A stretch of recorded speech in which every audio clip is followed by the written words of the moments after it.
Tienes más de 60 años y te preparas para comulgar esta Cuaresma. Santa Teresa de Ávila advirtió que hay pecados que el alma anciana carga sin saberlo, pecados que bloquean la gracia del sacramento. ¿Estás segura de que tu alma está lista para recibir a Cristo? Hay algo que Santa Teresa de Ávila escribió en sus últimos años de vida y que muy pocos conocen.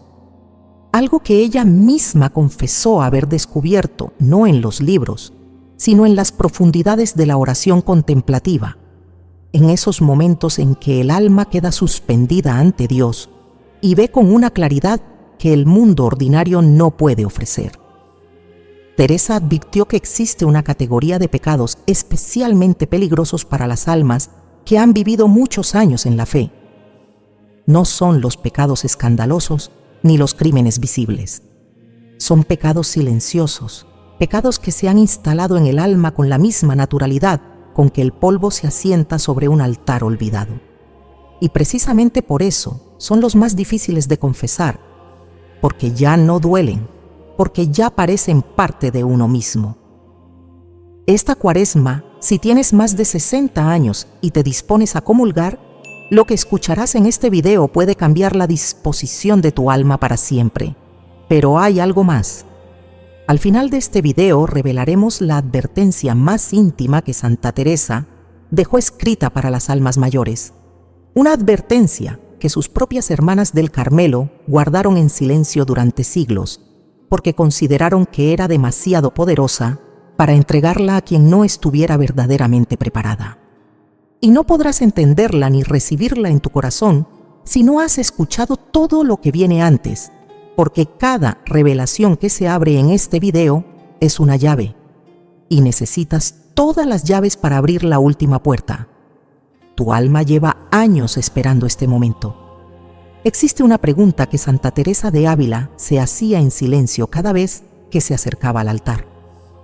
Una pregunta que no encontrarás en sus obras más conocidas, pero que atraviesa como un hilo de oro toda su experiencia mística.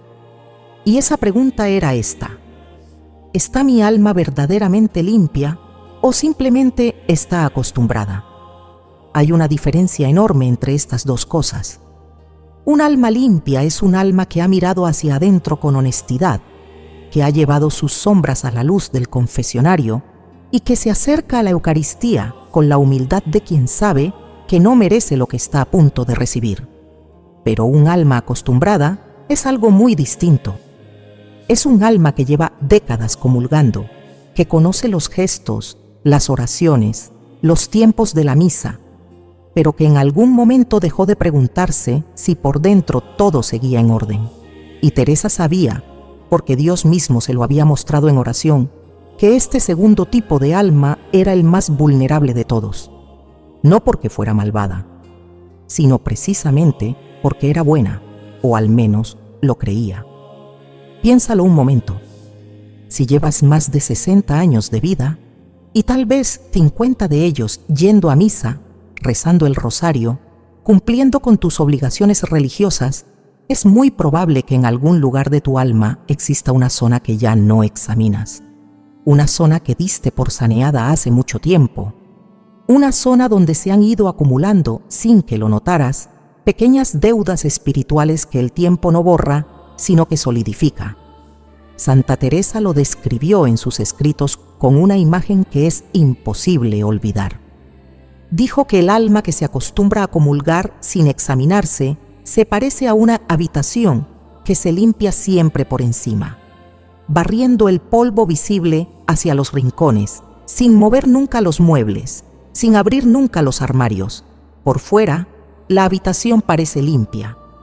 Por dentro, en los lugares que nadie ve, la suciedad lleva años acumulándose.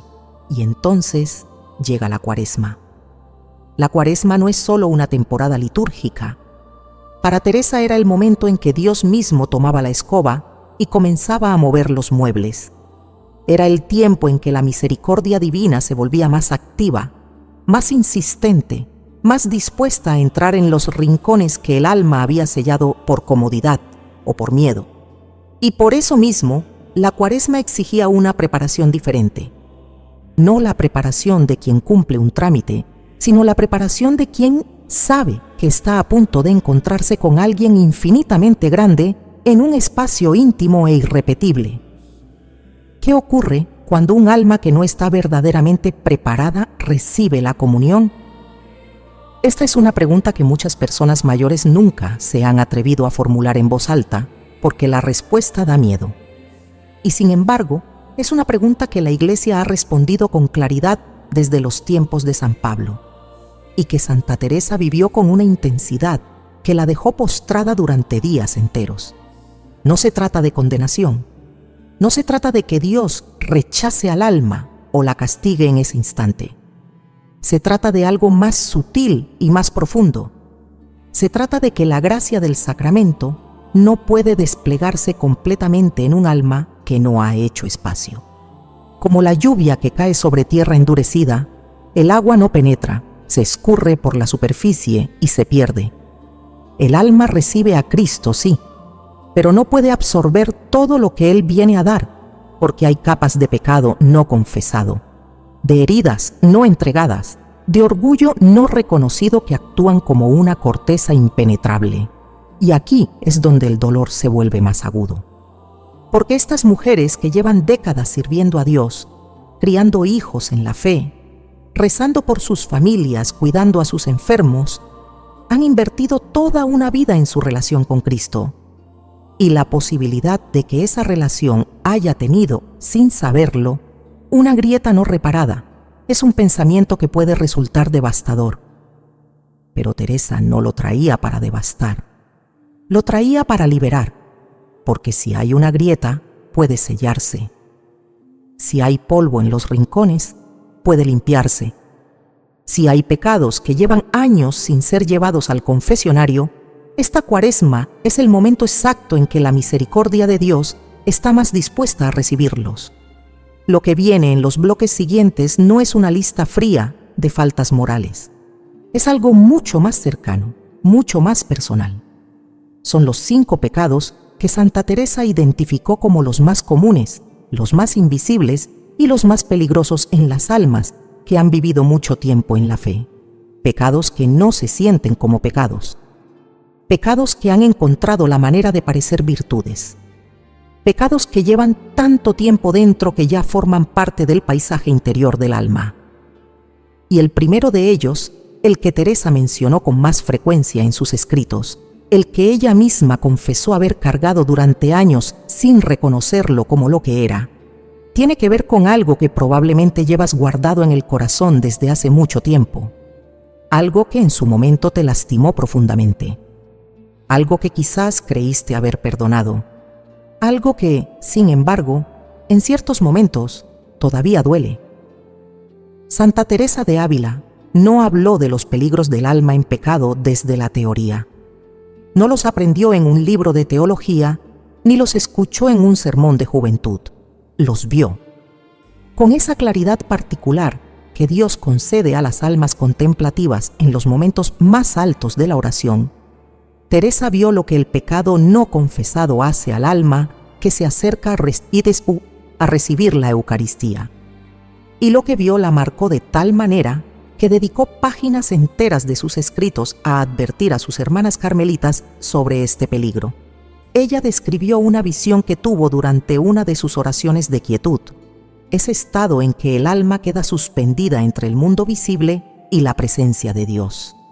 En esa visión, vio 2 almas acercándose al altar para comulgar. Ambas eran almas creyentes, bautizadas, practicantes. Ambas conocían las oraciones.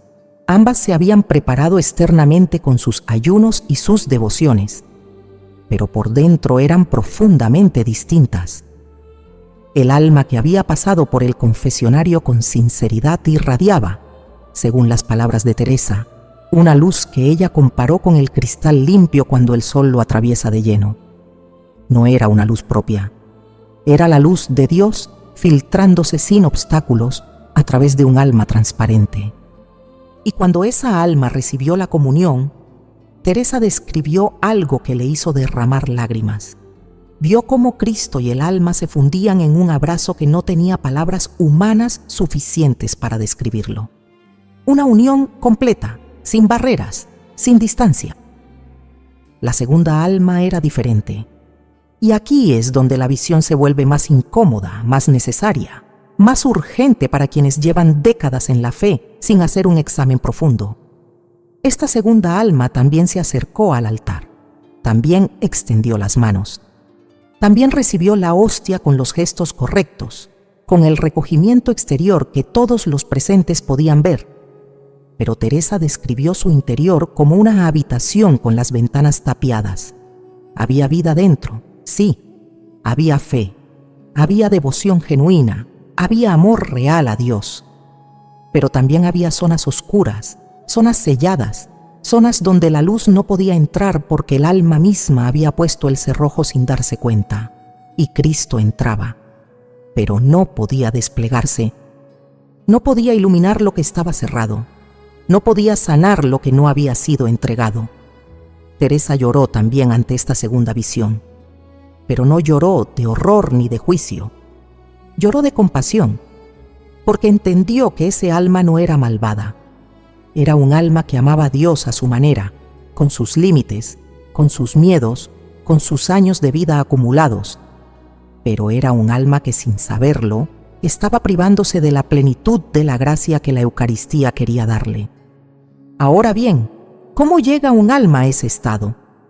¿Cómo es posible que una mujer que ha rezado toda su vida, que ha criado a sus hijos en la fe, que no ha cometido ningún pecado grave visible, pueda llegar a la Cuaresma con zonas del alma selladas y sin examinar?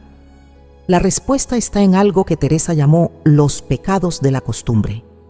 No son los pecados que se cometen en un momento de debilidad y que después producen remordimiento y arrepentimiento. Esos pecados, paradójicamente, son más fáciles de confesar porque duelen, porque se sienten, porque el alma los reconoce como heridas. Los pecados de la costumbre son distintos. Son actitudes, patrones, formas de relacionarse con Dios y con los demás, que con el tiempo han quedado instaladas en el alma como muebles permanentes. Ya no se cuestionan, ya no se examinan, ya forman parte de la identidad espiritual de la persona, aunque estén torcidas, aunque bloqueen la gracia, aunque alejen al alma de la plena comunión con Cristo. Y hay 5 de estos pecados que Teresa identificó con particular claridad. 5 pecados que vio repetirse en las almas más devotas, en las mujeres más fieles, en las personas que llevaban más años en la fe. 5 pecados que en este video se irán revelando uno por uno, porque cada uno merece ser mirado con calma, con honestidad y con la misericordia que la Cuaresma ofrece. El primero ya fue anunciado al cierre del bloque anterior. Tiene que ver con el perdón, con ese perdón que creíste haber dado, pero que quizás nunca llegó a completarse del todo. Pero antes de llegar a él, hay algo fundamental que debes entender sobre cómo funciona el alma cuando lleva muchos años en la fe. Porque existe un mecanismo interior, un mecanismo que Teresa describió con una precisión asombrosa, que hace que precisamente las almas más devotas sean las más vulnerables a estos pecados silenciosos. Un mecanismo que tiene nombre, que tiene causa y que, una vez que lo comprendes, cambia para siempre la manera en que te preparas para comulgar. Y ese mecanismo es el que abrirá el siguiente capítulo de esta revelación.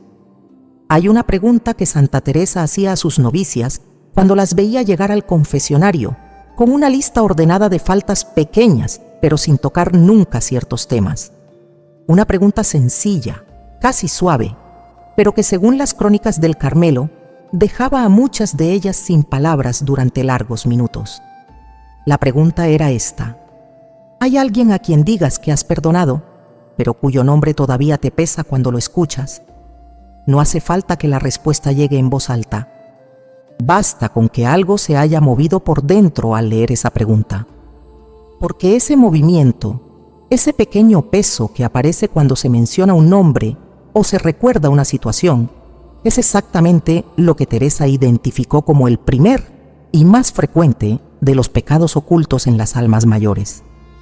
No el odio declarado, no el rencor violento que todo el mundo reconocería como pecado, sino algo mucho más silencioso, y mucho más persistente, el rencor guardado. El rencor que lleva años viviendo en una habitación interior a la que el alma ha decidido no volver. ¿Cómo llega una mujer devota a cargar con un rencor durante años sin reconocerlo como pecado?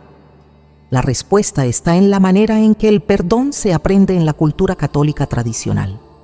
Desde pequeñas, muchas mujeres de fe aprendieron que perdonar era una obligación, que una buena cristiana no guarda rencores, que hay que poner la otra mejilla y seguir adelante.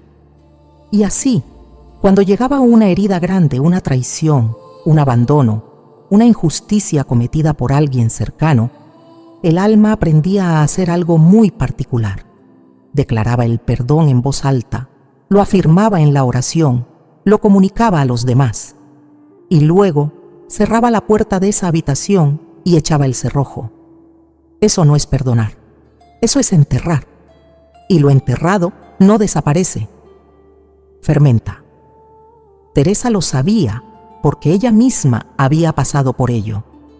En sus escritos autobiográficos, habla con una honestidad sorprendente de las dificultades que tuvo para perdonar a ciertas personas que le causaron daño en su comunidad, en su familia, en su camino espiritual. Y describe con precisión lo que ocurre cuando el alma cree haber perdonado, pero en realidad solo ha aprendido a no pensar en ello. La herida sigue abierta por dentro, sigue consumiendo energía espiritual, sigue creando una distancia sutil pero real entre el alma y Dios. Porque el rencor no confesado no solo daña la relación con la persona que causó el daño, daña la relación con Cristo. Y esto es algo que muchas mujeres devotas no han escuchado nunca con esta claridad. Cuando llevas un rencor en el corazón, aunque sea un rencor silencioso y bien guardado, la Eucaristía no puede hacer en ti todo lo que quiere hacer. No porque Dios te castigue, no porque Cristo se aleje de ti, sino porque tú misma, sin saberlo, estás llegando al altar con las manos llenas. Y las manos llenas no pueden recibir. Piensa ahora con honestidad y sin prisa en las personas que han formado parte de tu vida. Tus hijos, si alguno te lastimó o te abandonó. Tu esposo o tu exesposo, si hubo heridas que nunca se nombraron del todo. Tus hermanas o hermanos, con quienes quizás hubo disputas por herencias, por cuidados, por viejas historias familiares que el tiempo congeló en lugar de sanar. Tus nueras o yernos, a quienes tal vez responsabilizas en silencio de haberte alejado de alguien que amabas. Amigas que te fallaron, vecinas que te hirieron, sacerdotes que no estuvieron cuando los necesitaste. ¿Hay algún nombre entre todos esos que todavía pesa? Santa Teresa decía que el rencor guardado tiene una característica que lo hace especialmente difícil de confesar. Se disfraza de justicia. El alma no lo vive como un pecado propio, sino como una respuesta razonable a un daño real. Y tiene razón en una parte. El daño fue real. La herida fue real. Lo que esa persona hizo o dejó de hacer fue verdaderamente injusto.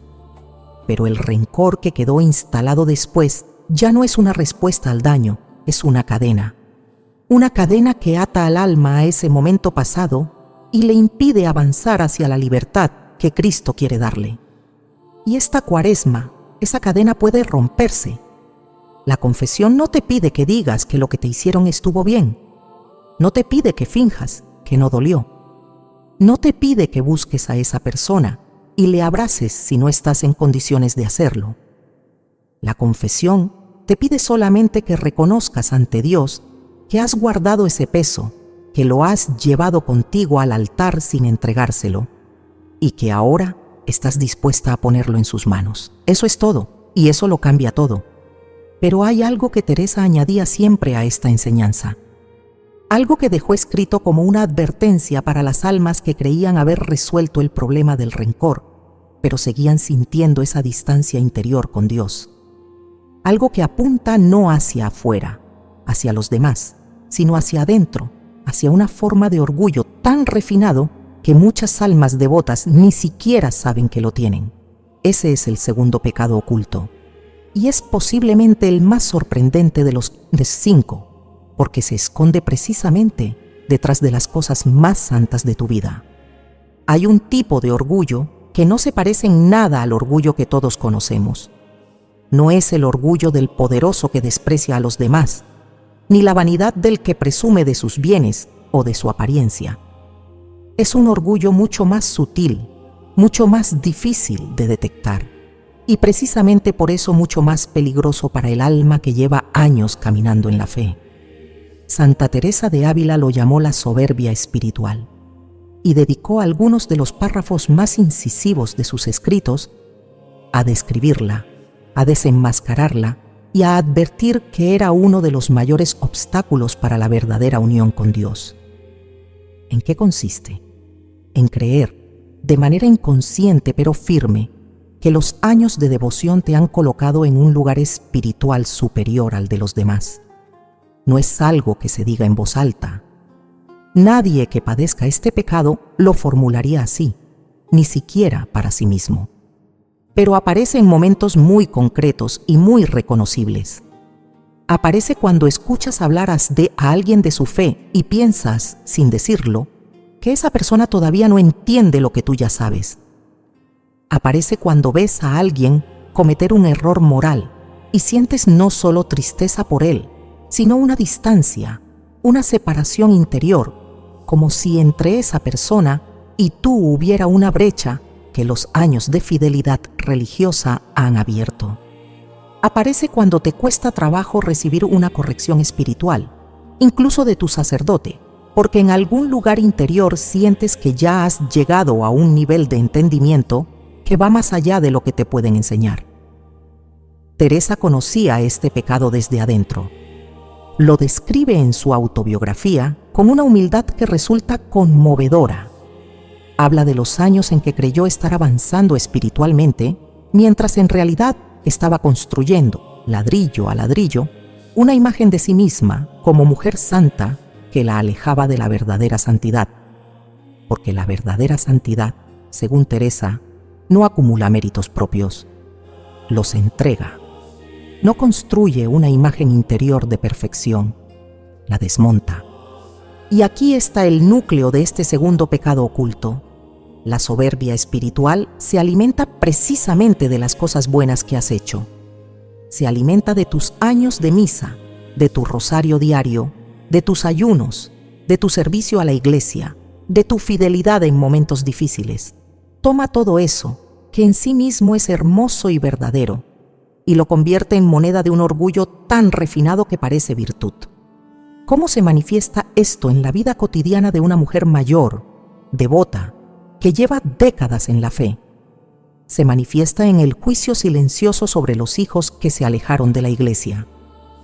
No solo en la tristeza genuina y legítima por su alejamiento, sino en esa capa adicional de incomprensión orgullosa que dice: yo les enseñé bien, yo les di todo, ¿cómo pudieron elegir esto? Como si la fe fuera una deuda que los hijos contraen con la madre que los crió en ella. Se manifiesta en la dificultad para sentarse junto a ciertos pecadores en la banca de la iglesia sin experimentar una incomodidad que va más allá de la prudencia.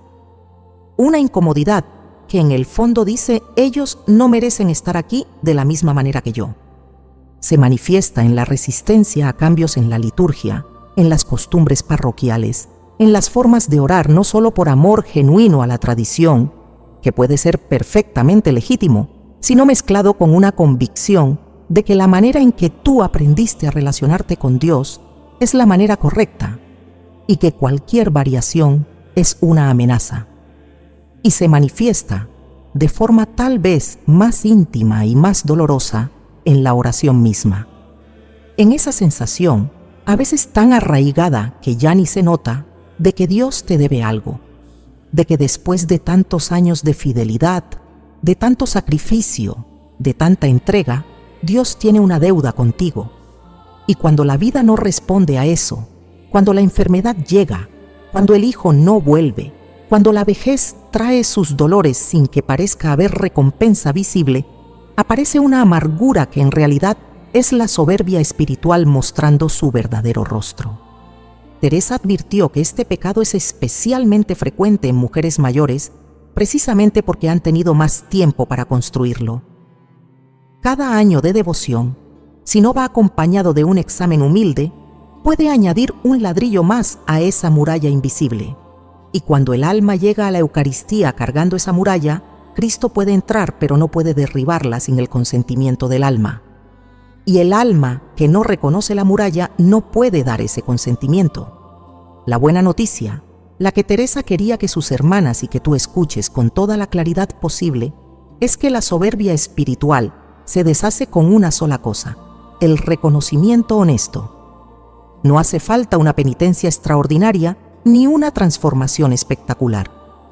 Basta con llevar al confesionario esa tendencia, nombrarla, decir: he juzgado a otros desde mi devoción. He creído merecer más de Dios por mis años de fidelidad.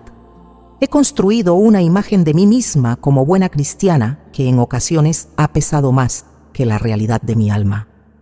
Eso es suficiente para que la muralla empiece a ceder.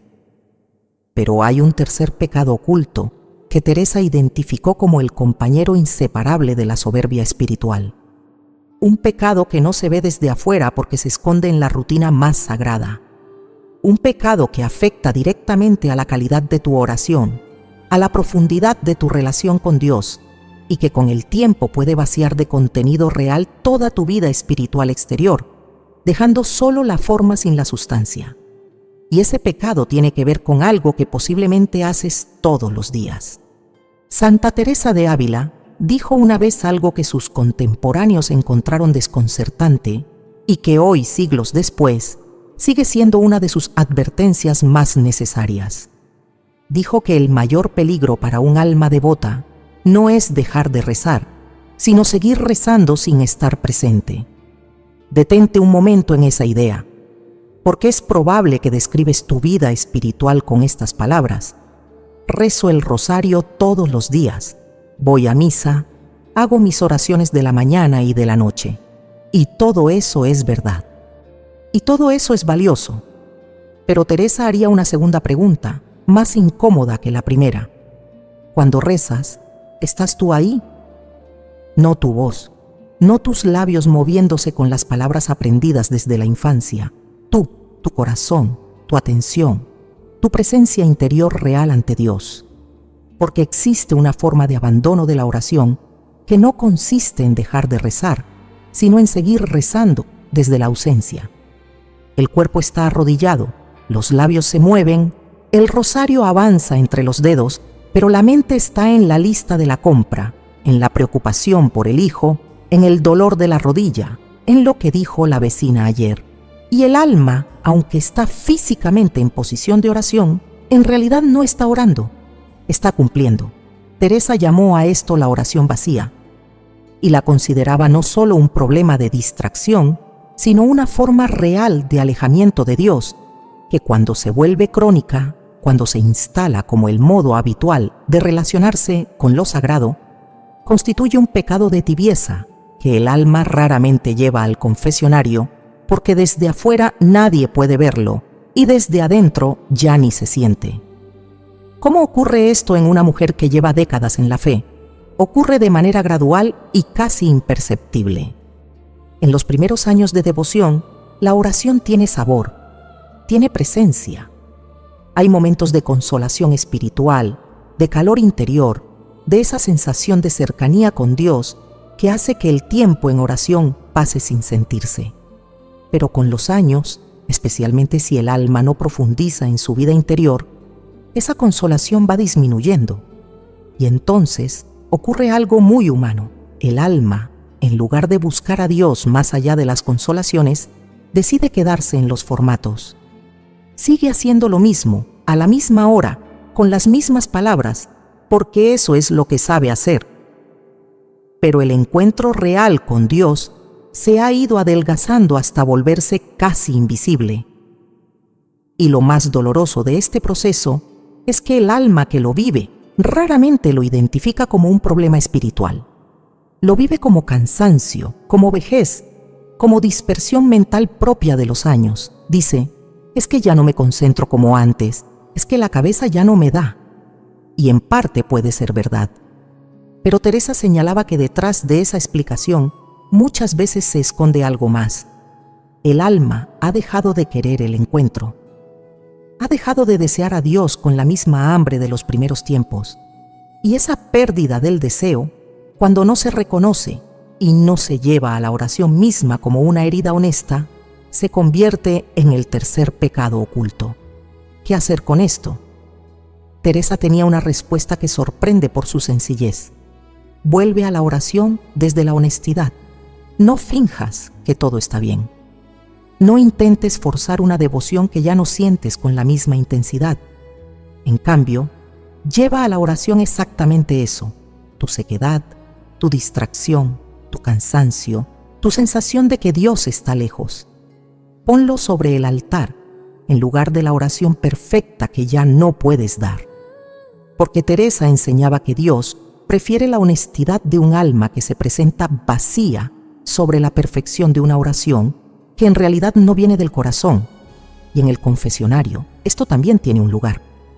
Decir: Señor, he rezado con la boca pero no con el alma.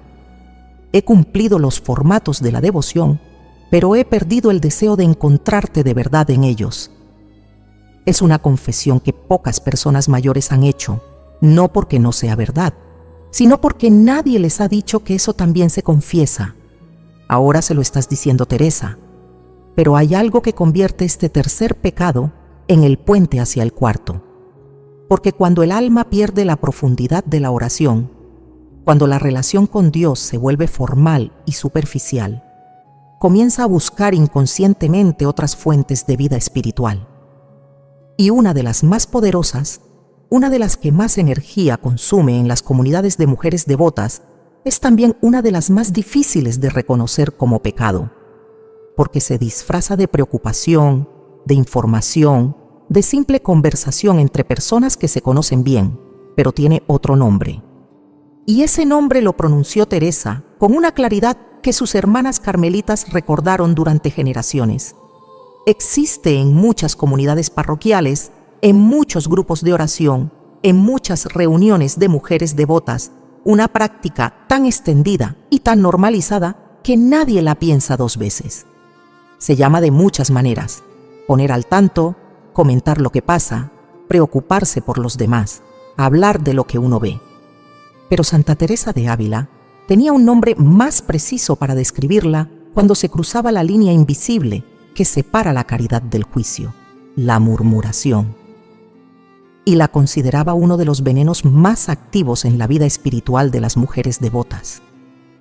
¿Por qué es un pecado tan difícil de detectar? Porque casi siempre comienza desde un lugar genuinamente bueno. Comienza desde la preocupación real por alguien. Comienza desde el amor a la comunidad, desde el deseo de que las cosas estén bien, desde la tristeza sincera ante una situación que parece injusta o dolorosa. Y entonces, en ese espacio de preocupación legítima, se cuela algo más. Se cuela el juicio. La interpretación, la conclusión sobre las intenciones, el carácter o el valor espiritual de otra persona. Y una vez que el juicio entra, la conversación deja de ser caridad y se convierte en algo que daña. Daña a quien es juzgado, que no está presente para defenderse. Daña a quien juzga, que sin saberlo está poniendo una carga sobre su propia alma. Y daña a la comunidad entera, que sin notarlo va siendo tejida no con amor, sino con opiniones, sospechas y categorías de quién merece respeto y quién no. Teresa fue muy específica sobre esto.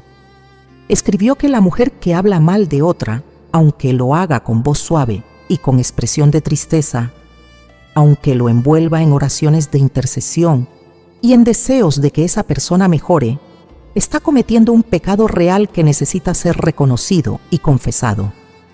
No porque Dios sea frío o legalista, sino porque ese pecado crea una grieta entre el alma y la caridad perfecta que Cristo pide a quienes se acercan a recibirlo.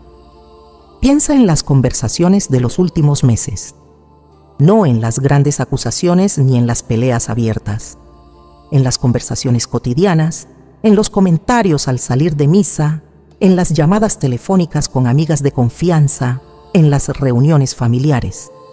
Ha habido momentos en que has hablado de alguien sin que esa persona estuviera presente, de una manera que no le habrías dicho a la cara.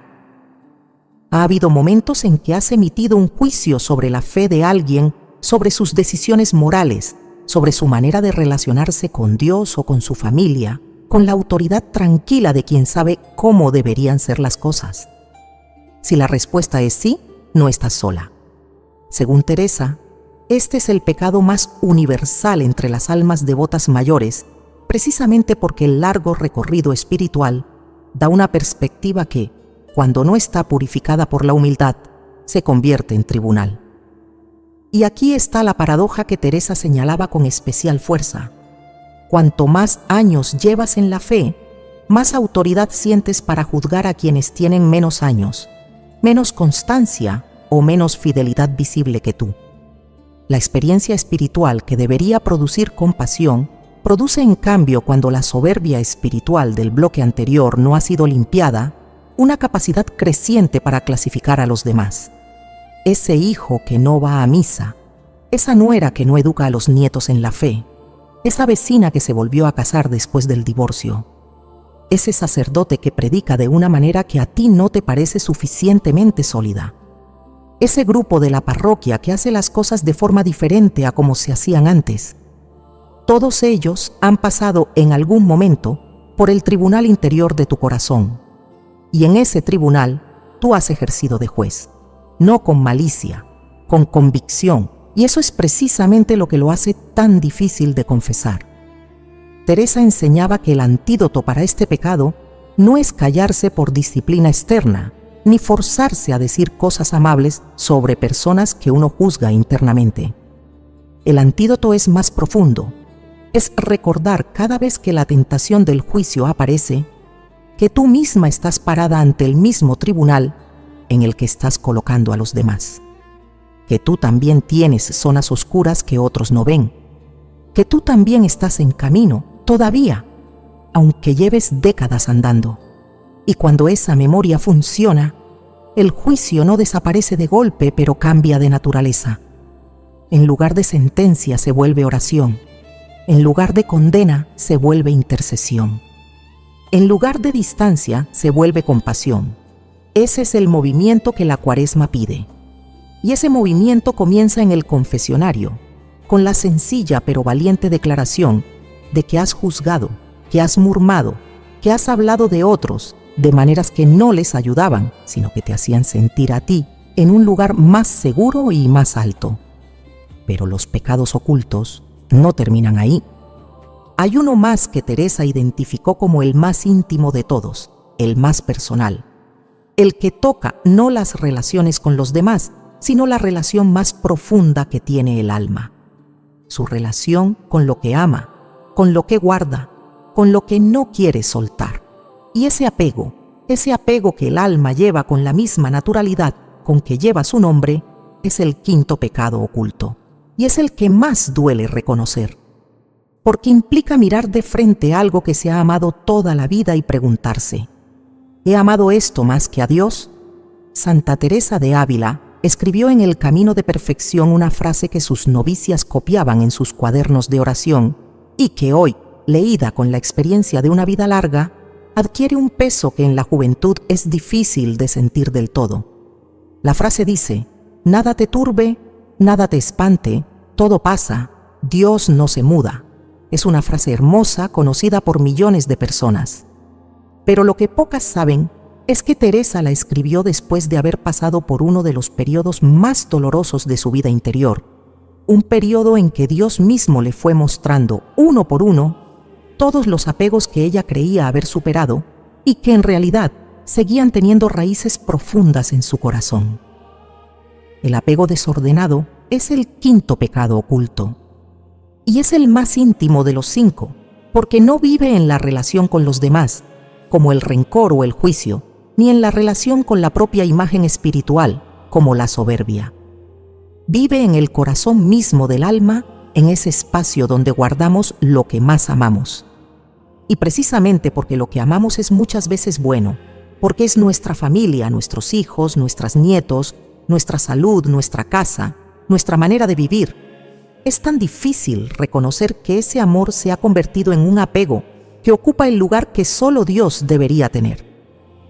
¿Cómo se distingue el amor legítimo del apego desordenado?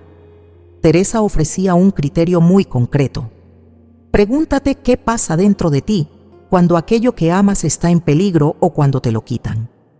Si la respuesta es una paz fundada en la confianza en Dios, aunque haya dolor real y legítimo, entonces el amor está en su lugar correcto. Pero si la respuesta es un desequilibrio interior profundo, una pérdida de la paz que dura semanas, o meses o años, una incapacidad para aceptar la voluntad de Dios sobre esa persona o esa situación, entonces el amor ha cruzado la línea y se ha vuelto apego. Y el apego, decía Teresa, ata al alma a la tierra con cadenas que parecen de seda, pero tienen el peso del hierro.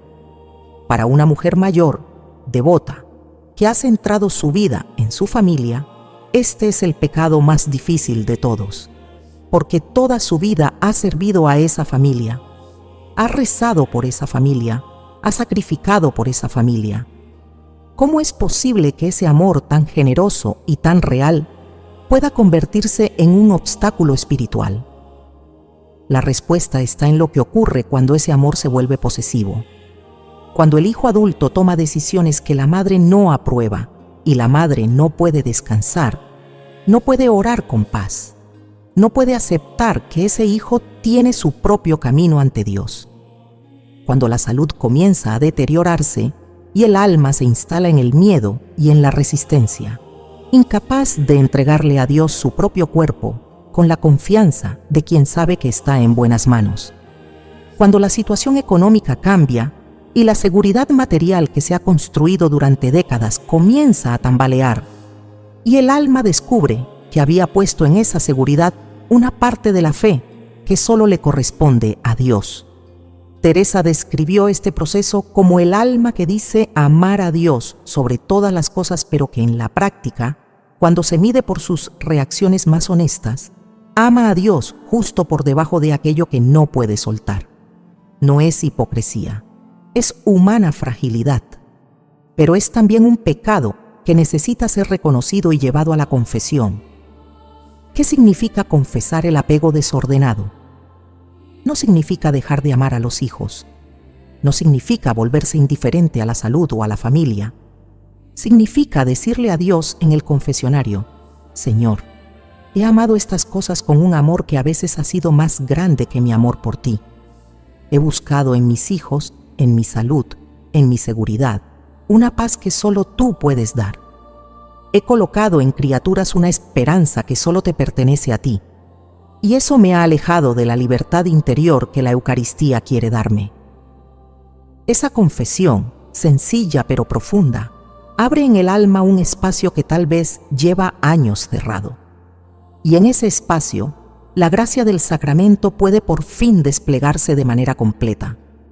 Teresa prometía que el alma que llega a la Eucaristía, libre de estos 5 apegos, aunque no perfectamente libre, aunque con la libertad incompleta del que está en camino y no del que ya llegó, experimenta la comunión de una manera que transforma, no solo en el momento, no solo en el sentimiento devoto del instante, sino en los días siguientes, en las semanas siguientes, en la manera en que la vida entera comienza a reorganizarse alrededor de una paz que el mundo no puede dar ni quitar. Pero ¿cómo se llega a esa libertad en la práctica?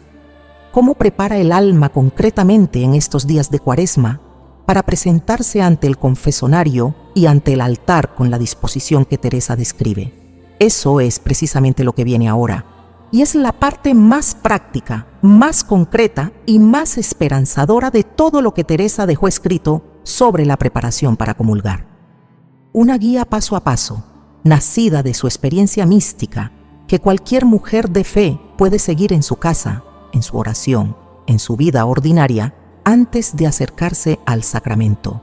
Todo lo que se ha revelado hasta aquí, el rencor guardado, la soberbia espiritual, la oración vacía, el juicio al prójimo, el apego desordenado, no ha sido dicho para producir culpa.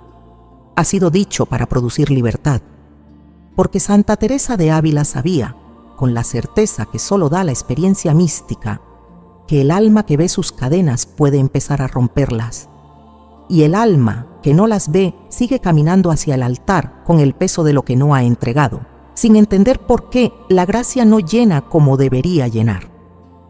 Esta Cuaresma es diferente. Tú estás aquí, escuchando esto, y eso ya es una gracia. Eso ya es una señal de que algo en tu alma está listo para moverse. Teresa dejó una guía de preparación para la Eucaristía que sus hermanas del Carmelo usaban antes de cada comunión importante, especialmente en los tiempos litúrgicos fuertes como la Cuaresma. No es una guía complicada, ni exige una preparación extraordinaria. Exige honestidad, exige tiempo y exige la valentía sencilla de mirar hacia adentro sin huir de lo que se encuentra. El primer paso que Teresa recomendaba era lo que ella llamaba el examen de afectos. Antes de examinar los actos, antes de hacer la lista de pecados concretos, Teresa pedía a sus hermanas que se sentaran en silencio y se preguntaran: ¿qué es lo que más me mueve por dentro en este momento de mi vida? ¿Qué es lo que más me preocupa, lo que más me alegra, lo que más me duele? No para analizar esas respuestas desde la razón, sino para llevarlas tal cual a la presencia de Dios y preguntarle: Señor, ¿hay algo aquí que no está en su lugar correcto? Este examen de afectos es el punto de partida, porque los 5 pecados ocultos que se han descrito en este video no viven en los actos, sino en los afectos. El rencor no es una acción, sino un estado interior. La soberbia espiritual no es lo que haces, sino lo que sientes cuando te comparas con los demás. La oración vacía no es la ausencia del rezo, sino la ausencia del deseo. El juicio no es siempre una palabra dicha en voz alta, sino muchas veces una sentencia pronunciada en silencio. El apego no es amar, sino amar de una manera que no puedes soltar. Para examinar los afectos hace falta tiempo y hace falta soledad. Teresa recomendaba dedicar al menos un cuarto de hora de oración silenciosa, no rezada sino callada, a esta tarea. Sentarse, respirar despacio y dejar que los afectos emerjan sin censurarlos, sin decir inmediatamente esto está bien o esto está mal. Solo dejarlos aparecer y presentárselos a Dios. El segundo paso era el examen de relaciones. Teresa pedía a sus hermanas que recorrieran mentalmente las personas más importantes de su vida y se preguntaran, para cada una: ¿hay algo entre esta persona y yo que no está resuelto? ¿Hay una herida, un resentimiento, un juicio, una expectativa no cumplida que sigue pesando? No para buscar culpables, sino para identificar los lugares donde el corazón todavía no está libre. Este examen puede ser el más doloroso de todos porque toca lo más concreto de la vida. Una madre que recorre a sus hijos uno por uno y descubre que con uno de ellos hay un nudo que lleva años sin deshacerse. Una mujer que recuerda a alguien que la lastimó hace décadas y comprueba que el nombre todavía tiene peso. Una abuela que al pensar en sus nietos siente una angustia que en realidad es apego disfrazado de amor. Pero Teresa insistía en que este dolor no es señal de que algo está mal, sino de que algo está listo para ser sanado. El dolor que surge en este examen no es una acusación de Dios, es una invitación. El tercer paso era la preparación concreta de la confesión. Y aquí Teresa daba un consejo que parece pequeño, pero que cambia todo. No lleves al confesionario una lista de actos, lleva un estado de alma. En lugar de decir solamente me enojé 3 veces, murmuré de mi vecina, no fui a misa un domingo, Teresa pedía a sus hermanas que identificaran el patrón interior detrás de esos actos. He vivido con rencor en el corazón. He juzgado a los demás desde una sensación de superioridad espiritual. He rezado desde la costumbre sin buscar realmente el encuentro con Dios. He estado apegada a mis hijos de una manera que no me ha dejado descansar en la voluntad de Dios sobre ellos. Esa clase de confesión no solo obtiene la absolución, transforma, porque toca las raíces, no solo las ramas. El cuarto paso, el más bello de todos, era la preparación de la gratitud. Antes de acercarse a comulgar, Teresa pedía a sus hermanas que dedicaran unos minutos a recordar las misericordias concretas de Dios en su vida.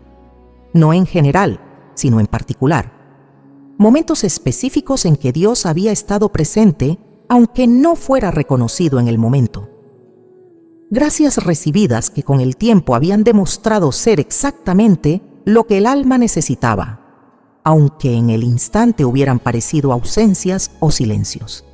Esta memoria agradecida, decía Teresa, prepara el corazón como ninguna otra cosa para recibir a Cristo en la Eucaristía, porque quien llega al altar recordando lo que Dios ya ha hecho llega con la fe encendida.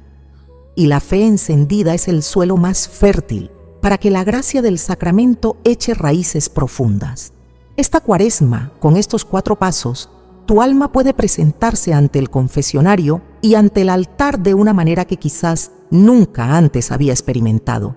No perfecta, no sin heridas, pero honesta, pero libre en lo que puede ser libre, pero abierta de una manera que permite a Cristo entrar hasta los rincones que llevan años cerrados. Y cuando eso ocurre, cuando el alma limpiada y preparada recibe la Eucaristía con esa disposición, ocurre algo que Santa Teresa prometió, algo que dejó escrito no como teoría, sino como testimonio personal, algo que constituye la revelación más íntima y más poderosa de todo lo que hemos recorrido juntas en este video. Y eso es lo que viene ahora. Santa Teresa de Ávila no era una mujer que hiciera promesas a la ligera. Era una mujer que había aprendido, a través de años de oscuridad espiritual, de sequedades prolongadas, de noches en que Dios parecía completamente ausente, que las palabras tienen peso y que el alma que recibe una promesa de Dios debe recibirla con la misma seriedad con que Dios la entrega. Y sin embargo, hay una promesa que Teresa repite en diferentes formas a lo largo de sus escritos, especialmente en el Camino de Perfección y en sus meditaciones sobre los cantares. Una promesa que dirigía a las almas que habían tenido el valor de mirarse por dentro con honestidad, de llevar al confesionario no solo sus actos, sino sus raíces, de acercarse a la Eucaristía no desde la costumbre, sino desde la conversión real. La promesa es esta: el alma que se confiesa con verdad no sale del confesionario igual que entró, sale transformada, no en su situación exterior, no en sus circunstancias, no en las dificultades que la rodean, sino en algo más profundo y más permanente. Sale transformada en su capacidad de recibir a Dios. Y esa capacidad ampliada, ese espacio interior que la confesión honesta abre en el alma, hace que la siguiente Eucaristía sea cualitativamente diferente a todas las anteriores. Teresa describió este fenómeno en su propia vida con una imagen que resulta imposible olvidar. Dijo que después de una confesión verdaderamente profunda, la comunión que recibía ya no era como agua que cae sobre tierra endurecida.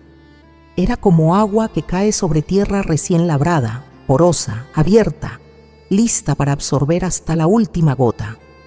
Y esa absorción completa de la gracia eucarística, esa unión sin barreras entre el alma y Cristo, producía en ella una paz que no dependía de ninguna circunstancia exterior. Una paz que permanecía incluso en el dolor, incluso en la enfermedad, incluso en la soledad de los años difíciles. Eso es lo que esta Cuaresma puede darte. No una vida sin cruces, no la solución a los problemas que te pesan, no la garantía de que los hijos volverán a la fe o de que la salud mejorará, sino algo que vale más que todo eso, la certeza interior, fundada en la experiencia real del alma limpia que recibe a Cristo sin obstáculos, de que no estás sola, de que nunca has estado sola, de que cada misa, cada comunión, cada oración de todos estos años ha sido escuchada y guardada por Dios con un cuidado que excede todo lo que puedas imaginar. Teresa lo vivió y quiere que tú también lo vivas. Esta Cuaresma, antes de comulgar, examina tu alma con los 5 pecados que hemos recorrido juntas. Llévalos al confesionario con honestidad y acércate al altar con las manos vacías, listas para recibir todo lo que Cristo quiere darte. La promesa de Teresa es que Él no llegará con las manos vacías. Has llegado hasta aquí, y eso no es casualidad. En un mundo donde todo compite por la atención, donde el ruido no se detiene nunca, donde los días pasan con una velocidad que a veces asusta, tú has elegido quedarte. Has elegido escuchar. Has elegido permitir que las palabras de una mujer que vivió hace 5 siglos en un convento de Ávila lleguen hasta el lugar más íntimo de tu corazón. Y eso, aunque no lo parezca, es ya un acto de fe. Es ya el comienzo de la preparación que esta Cuaresma pide. Repasa por un momento el camino que hemos recorrido juntas en este video. Comenzamos con una pregunta que tal vez nunca te habías formulado con tanta claridad. ¿Está mi alma verdaderamente limpia para comulgar o simplemente está acostumbrada? Y desde esa pregunta, Santa Teresa nos fue llevando de la mano hacia 5 pecados que viven en las profundidades del alma devota, no como manchas visibles, sino como capas silenciosas que con el tiempo se han vuelto invisibles precisamente porque llevan demasiado tiempo ahí. El rencor guardado, ese peso que llevas en el corazón desde que alguien te lastimó y que declaraste perdonado sin haberlo entregado del todo a Dios. La soberbia espiritual, ese orgullo refinado que se alimenta de los años de devoción y que sin quererlo ha ido construyendo un tribunal interior desde el que juzgas a quienes no tienen tu historial de fidelidad. La oración vacía, esa distancia que se ha ido instalando entre tus labios que rezan y tu corazón que ya no siempre está presente en lo que dice. El juicio al prójimo, esa tendencia tan humana y tan extendida en las comunidades de fe de hablar de los demás con una autoridad que no nos pertenece. Y el apego desordenado, ese amor que ha crecido tanto hacia las personas y las cosas que a veces ocupa el lugar que solo Dios puede llenar. 5 pecados. 5 zonas del alma que esta Cuaresma están siendo iluminadas por la misericordia de Dios, no para condenarte, sino para liberarte. Y luego Teresa nos entregó algo todavía más valioso, una guía concreta para preparar el alma. El examen de afectos, el examen de relaciones, la preparación honesta de la confesión desde las raíces y no solo desde los actos, y la memoria agradecida que enciende la fe antes de acercarse al altar. 4 pasos que cualquier mujer de fe puede dar en su casa, en su silla favorita, con su rosario entre las manos y la puerta cerrada al ruido del mundo. Y al final, la promesa. La promesa que Teresa dejó no como teoría, sino como testimonio de su propia experiencia. El alma que se confiesa con verdad y comulga con las manos vacías, recibe a Cristo de una manera que transforma. No las circunstancias, no las dificultades, no los dolores que la vida trae con los años, sino algo más profundo y más permanente, la certeza de no estar sola, la paz que no depende de nada exterior, la unión con Dios que ninguna cruz puede interrumpir porque tiene raíces más hondas que cualquier sufrimiento. Eso es lo que esta Cuaresma tiene para ti. Ahora bien, hay algo que Teresa siempre enseñaba al final de cada uno de sus grandes recorridos espirituales. Decía que el alma que ha recibido una gracia de comprensión, una iluminación interior, una enseñanza que ha movido algo profundo en su corazón, tiene una responsabilidad muy particular: no dejar que esa luz se apague, no permitir que la rutina, el paso de los días y la vuelta a las ocupaciones cotidianas vayan diluyendo lo que acaba de recibir hasta que no quede nada. Por eso, antes de cerrar este video, queremos darte un paso concreto para que la gracia de lo que has escuchado hoy no se quede en el nivel del pensamiento, sino que descienda hasta el nivel de la acción. Este fin de semana, antes de tu próxima misa, dedica 15 minutos a sentarte en silencio con los 4 pasos de preparación que Teresa nos dejó. No tienes que hacerlo todo perfecto, no tienes que resolver todo de una vez. Basta con empezar, basta con abrir la puerta. Y si sientes que hay algo que llevar al confesionario antes de comulgar, ve. No lo pospongas. No esperes el momento perfecto, porque el momento perfecto no existe. La misericordia de Dios está disponible ahora, en este momento, en este tiempo de Cuaresma que la Iglesia nos regala precisamente para esto. Dale like a este video si algo de lo que escuchaste hoy ha tocado tu corazón. Ese pequeño gesto ayuda a que estas enseñanzas lleguen a más mujeres como tú, mujeres de fe que merecen escuchar la voz de los grandes místicos católicos en el idioma de su corazón.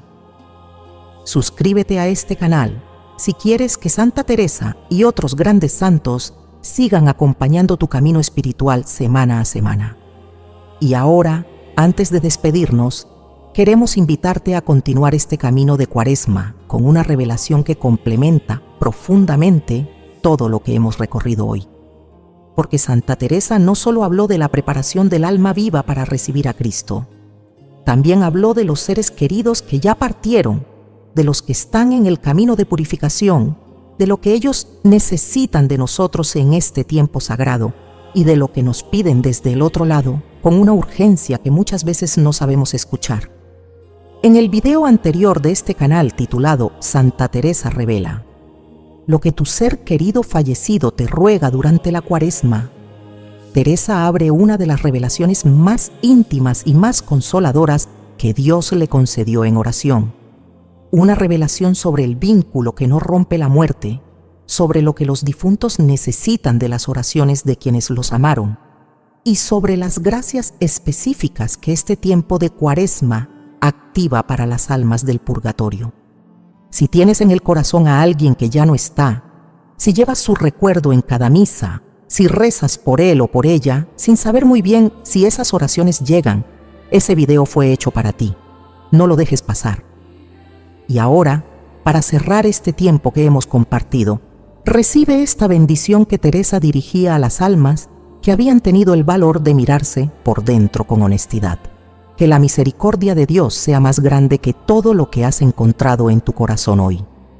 Que la gracia de esta Cuaresma llegue hasta los rincones más oscuros de tu alma y los llene de la luz que solo Cristo puede dar. Que cuando te acerques al altar a recibir la Eucaristía, lo hagas con las manos vacías y el corazón abierto, lista para recibir todo lo que Él quiere darte. Y que la paz que Teresa conoció, esa paz que no depende de ninguna circunstancia, sea tuya hoy, mañana y en todos los días que Dios te tiene guardados. Con el amor de Santa Teresa de Ávila, hasta el próximo video.